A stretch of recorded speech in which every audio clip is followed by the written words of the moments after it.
विदुर नीति अध्याय पहला भाग दूसरा। पुरुष श्रेष्ठ, योग युक्त सन्यासी और संग्राम में लोहा लेते हुए मारा गया योद्धा, ये दो प्रकार के पुरुष सूर्य मंडल को भेद कर ऊर्ध्व गति को प्राप्त होते हैं। हे भरत श्रेष्ठ, मनुष्यों की कार्य सिद्धि के लिए उत्तम, मध्यम और अधम, ये तीन प्रकार के न्यायानुकूल उपाय सुने जाते हैं, ऐसा वेदवेता विद्वान जानते हैं। राजन, उत्तम, मध्यम और अधम, ये तीन प्रकार के पुरुष होते हैं। इनको यथा योग्य तीन ही प्रकार के कर्मों में लगाना चाहिए। राजन, स्त्री, पुरुष तथा दास, ये तीन ही धन के अधिकारी नहीं माने जाते, क्योंकि वह धन उसी का होता है जिसके अधीन ये रहते हैं। दूसरे के धन का हरण, दूसरे की स्त्री का संसर्ग तथा सुहृद मित्र का परित्याग, ये तीनों ही दोष नाश करने वाले होते हैं। काम, क्रोध, लोभ, ये आत्मा का नाश करने वाले नरक के तीन दरवाजे हैं, अतः इन तीनों को त्याग देना चाहिए। भारत, वरदान पाना, राज्य की प्राप्ति और पुत्र का जन्म, ये तीनों बातें एक और शत्रु के कष्ट से छूटना ये एक तरफ, वे तीन और यह एक बराबर ही है। भक्त, सेवक तथा मैं आपका ही हूँ, ऐसा कहने वाले इन तीन प्रकार के शरणागत मनुष्य को संकट पड़ने पर भी नहीं छोड़ना चाहिए। थोड़ी बुद्धि वाले, दीर्घसूत्री, जल्दबाज और स्तुति करने वाले लोगों के साथ गुप्त सलाह नहीं करनी चाहिए। ये चारों महाबली राजा के लिए त्यागने योग्य बताए गए हैं। विद्वान पुरुष ऐसे लोगों को पहचान ले। तात, गृहस्थ धर्म में स्थित लक्ष्मीवान आपके घर में चार प्रकार के मनुष्य को सदा रहना चाहिए। अपने कुटुंब का बूढ़ा, संकट में पड़ा हुआ उच्च कुल का मनुष्य, धनहीन मित्र और बिना संतान की बहन। महाराज, इंद्र के पूछने पर उनके बृहस्पति जी ने जिन चारों को तत्काल फल देने वाला बताया था, उन्हें आप मुझसे सुनिए। देवताओं का संकल्प, बुद्धिमानों का प्रभाव, विद्वानों की नम्रता और पापियों का विनाश। चार कर्म भय को दूर करने वाले हैं, किंतु वे ही यदि ठीक तरह से संपादित न हो तो भय प्रदान करते हैं। वे कर्म है आदर के साथ अग्निहोत्र, आदर पूर्वक मौन का पालन, आदर पूर्वक स्वाध्याय और आदर के साथ यज्ञ का अनुष्ठान। भरत श्रेष्ठ, पिता, माता, अग्नि, आत्मा और गुरु, मनुष्य को इन पांच अग्नियों की बड़े यत्न से सेवा करनी चाहिए। देवता, पितृ, मनुष्य, सन्यासी और अतिथि, इन पांचों की पूजा करने वाला मनुष्य शुद्ध यश प्राप्त करता है। राजन, आप जहां जहां जाएंगे वहां वहां मित्र, शत्रु, उदासीन, आश्रय देने वाला तथा आश्रय पाने वाला, ये पांच आपके पीछे लगे रहेंगे। पांच ज्ञानेंद्रिय वाले पुरुष की यदि एक भी इंद्रिय दोष युक्त हो जाए तो उससे उसकी बुद्धि इस प्रकार बाहर निकल जाती है जैसे मशक के छेद से पानी। ऐश्वर्य या उन्नति चाहने वाले पुरुषों को नींद, तंद्रा, डर, क्रोध, आलस्य तथा दीर्घसूत्रता, इन 6 दुर्गुणों को त्याग देना चाहिए। उपदेश न देने वाले आचार्य, मंत्रोच्चारण न करने वाले होता, रक्षा करने में असमर्थ राजा, कटु वचन बोलने वाली स्त्री, ग्राम में रहने वाली इच्छा वाले ग्वाले तथा वन में रहने की इच्छा वाले नाई, इन 6 को उसी भांति छोड़ दे जैसे समुद्र की सैर करने वाला मनुष्य फटी हुई नाव का परित्याग कर देता है। मनुष्य को कभी भी सत्य, दान, कर्मण्यता, अनसूया, क्षमा तथा धैर्य, इन 6 गुणों को त्याग नहीं करना चाहिए। राजन, धन की आय, नित्य निरोग रहना, स्त्री का अनुकूल तथा प्रियवादिनी होना, पुत्र का आज्ञा के अंदर रहना तथा धन पैदा करने वाली विद्या का ज्ञान, ये 6 बातें इस मनुष्य लोक में सुखदायिनी होती है। मन में नित्य रहने वाले 6 शत्रु काम, क्रोध, लोभ, मोह, मद तथा मत्सर को जो वश में कर लेता है, वह जितेंद्रिय पुरुष पापों से ही लिप्त नहीं होता। फिर उनसे उत्पन्न होने वाले अनर्थों की तो बात ही क्या। निम्नांकित 6 प्रकार के मनुष्य 6 प्रकार के लोगों से अपनी जीविका चलाते हैं। 7वें की उपलब्धि नहीं होती। चोर असावधान पुरुष से, वेद रोगी से, मतवाली स्त्रियां कामियों से, पुरोहित यजमानों से, राजा झगड़ने वालों से तथा विद्वान पुरुष मूर्खों से अपनी जीविका चलाते हैं। क्षण भर भी देख रेख न करने से गौ सेवा, खेती, स्त्री, विद्या तथा शूद्रों से मेल, ये 6 चीजें नष्ट होती है। ये 6 सदा अपने पूर्व उपकारी का अनादर करते हैं। शिक्षा समाप्त हो जाने पर शिष्य आचार्य का, विवाहित बेटे माता का, काम वासना की शांति हो जाने पर मनुष्य स्त्री का, कृतकार्य पुरुष सहायक का, नदी की दुर्गम धारा पार कर लेने वाले पुरुष नाव का तथा रोगी पुरुष रोग छूटने के बाद वैद्य का तिरस्कार कर देते हैं। राजन, निरोग रहना, ऋणी न होना, परदेश में न रहना, अच्छे लोगों के साथ मेल होना, अपनी वृत्ति से जीविका चलाना और निडर होकर रहना, ये 6 मनुष्य लोक के सुख हैं।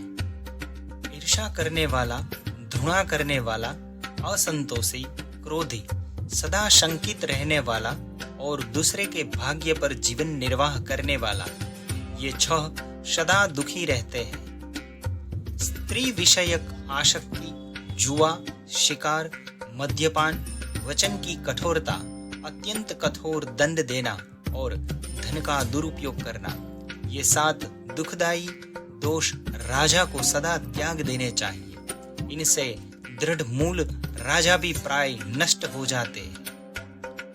विनाश के मुख में पड़ने वाले मनुष्य के 8 पूर्व चिन्ह हैं।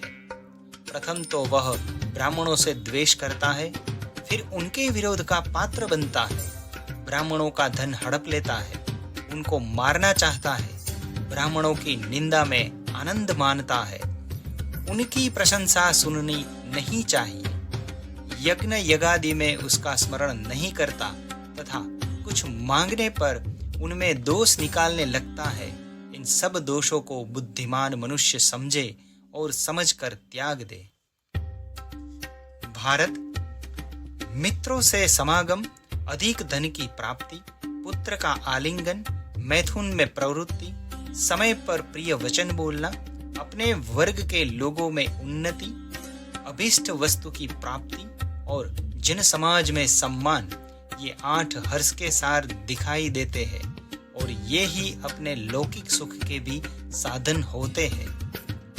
बुद्धि, कुलीनता, इंद्रिय निग्रह, शास्त्र ज्ञान, पराक्रम, अधिक न बोलना, शक्ति के अनुसार दान और कृतज्ञता, ये 8 गुण पुरुष की ख्याति बढ़ा देते हैं। जो विद्वान पुरुष आंख, कान, नाक आदि 9 दरवाजे वाले, 3 यानी वात, पित्त, कफ रूपी खंभों वाले, 5 ज्ञानेन्द्रिय रूप मन, बुद्धि, साक्षी वाले आत्मा के निवास स्थान इसी शरीर रूपी गृह को जानता है, वह बहुत बड़ा ज्ञानी है। महाराज धृतराष्ट्र, 10 प्रकार के लोग धर्म को नहीं जानते, उनके नाम सुनो। नशे में मत वाला, असावधान, पागल, थका हुआ, क्रोधी, भूखा, जल्दबाज, लोभी, भयभीत और कामी, ये 10 है। अतः इन सब लोगों में विद्वान पुरुष आसक्ति न बढ़ावे। इसी विषय में असुरों के राजा प्रहलाद ने सुधन्वा के साथ अपने पुत्र के प्रति कुछ उपदेश दिया था। नीतिज्ञ लोग उस पुराने इतिहास का उदाहरण देते हैं। जो राजा काम और क्रोध का त्याग करता है और सुपात्र को धन देता है, विशेषज्ञ है, शास्त्र का ज्ञाता और कर्तव्य को शीघ्र पूरा करने वाला है, उसे सब लोग प्रमाण मानते हैं। जो मनुष्य में विश्वास उत्पन्न करना जानता है, जिनका अपराध प्रमाणित हो गया है, उन्हीं को दंड देता है। जो दंड देने की न्यूनाधिक मात्रा तथा क्षमा का उपयोग जानता है, उस राजा की सेवा में संपूर्ण संपत्ति चली जाती है। जो किसी दुर्बल का अपमान नहीं करता, सदा सावधान रहकर शत्रु के साथ बुद्धिपूर्वक व्यवहार करता है, बलवानों के साथ युद्ध पसंद नहीं करता तथा समय आने पर पराक्रम दिखाता है, वही धीर है। जो धुरंधर महापुरुष आपत्ति पड़ने पर कभी दुखी नहीं होता, बल्कि सावधानी के साथ उद्योग का आश्रय लेता है तथा समय पर दुख सहता है, उसके शत्रु तो पराजित ही है। जो निरर्थक विदेशवास, पापियों से मेल, परस्त्री गमन, पाखंड, चोरी, चुगलखोरी तथा मदिरापान नहीं करता, वह सदा सुखी रहता है। जो क्रोध या उतावली के साथ धर्म, अर्थ तथा काम का आरंभ नहीं करता, पूछने पर यथार्थ बात ही बतलाता है, मित्र के लिए झगड़ा नहीं पसंद करता, आदर न पाने पर क्रुद्ध नहीं होता, विवेक नहीं खो बैठता, दूसरों के दोष नहीं देखता, सब पर दया करता है, दुर्बल होते हुए किसी की जमानत नहीं देता, कुछ बढ़कर नहीं बोलता तथा विवाद को सह लेता है, ऐसा मनुष्य सब जगह प्रशंसा पाता है। जो कभी उदंड का सा वेश नहीं बनाता, दूसरों के सामने अपने पराक्रमी भी डिंग नहीं हाँकता, क्रोध से व्याकुल होने पर भी कटु वचन नहीं बोलता, उस मनुष्य को लोग सदा ही प्यारा बना लेते हैं। जो शांत हुई वेर की आग को फिर प्रज्वलित नहीं करता, गर्व नहीं करता, हीनता नहीं दिखाता तथा मैं विपत्ति में पड़ा हूँ ऐसा सोचकर अनुचित काम नहीं करता, उस उत्तम आचरण वाले पुरुष को आर्यजन सर्वश्रेष्ठ कहते हैं। जो अपने सुख में प्रसन्न नहीं होता, दूसरे के दुख के समय हर्ष नहीं मनाता और दान देकर पश्चाताप नहीं करता, वह सज्जनों में सदाचारी कहलाता है। जो मनुष्य देश के व्यवहार, लोकाचार तथा जातियों के धर्मों को जानने की इच्छा करता है, उसे उत्तम अधम का विवेक हो जाता है। वह जहाँ कहीं भी जाता है, सदा महान जन समुदाय पर अपनी प्रभुता स्थापित कर लेता है। जो बुद्धिमान दंभ, मोह, मत्सर्य, पापकर्म, राजद्रोह, चुगलखोरी, समूह से वैर और मत वाले, पागल तथा दुर्जनों से विवाद छोड़ देता है, वह श्रेष्ठ है। जो दान, होम, देव पूजन, मांगलिक कर्म, प्रायश्चित तथा अनेक प्रकार के लौकिक आचार, इन नित्य किए जाने योग्य कर्मों को करता है, देवता लोग उसके अभ्युदय की सिद्धि करते हैं। जो अपने बराबर वाले के साथ विवाह, मित्रता, व्यवहार तथा बातचीत करता है, हीन पुरुषों के साथ नहीं और गुणों में बढ़े चढ़े पुरुषों के सदा आगे रहता है, उस विद्वान की नीति श्रेष्ठ है। जो अपने आश्रित जनों को बांटकर थोड़ा ही भोजन करता है, बहुत अधिक काम करके भी थोड़ा सोता है तथा मांगने पर जो मित्र नहीं है उसे भी धन देता है, उस मनस्वी पुरुष को सारे अनर्थ दूर से ही छोड़ देते हैं। जिसके अपनी इच्छा के अनुकूल और दूसरों की इच्छा के विरुद्ध कार्य को दूसरे लोग कुछ भी नहीं जान पाते, मंत्र गुप्त रहने और अभीष्ट कार्य का ठीक ठीक संपादन होने के कारण उसका थोड़ा भी काम बिगड़ने नहीं पाता।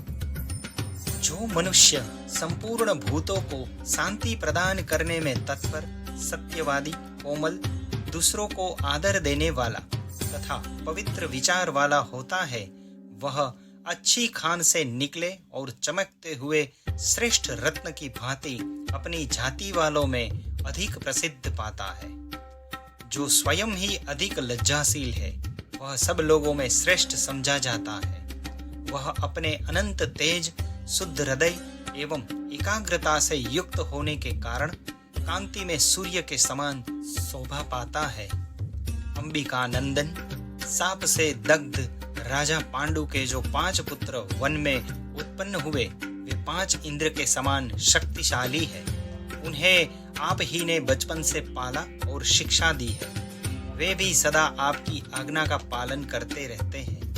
तात उन्हें इनका न्यायोचित राज्य भाग देकर आप अपने पुत्र के साथ आनंद भोगिए। नरेंद्र, ऐसा करने पर आप देवता या मनुष्यों की टीका टिप्पणियों के विषय नहीं रह जाएंगे। इति श्री महाभारते उद्योग पर्वणि प्रजागर पर्वणि विदुर नीति वाक्ये 33 अध्यायः।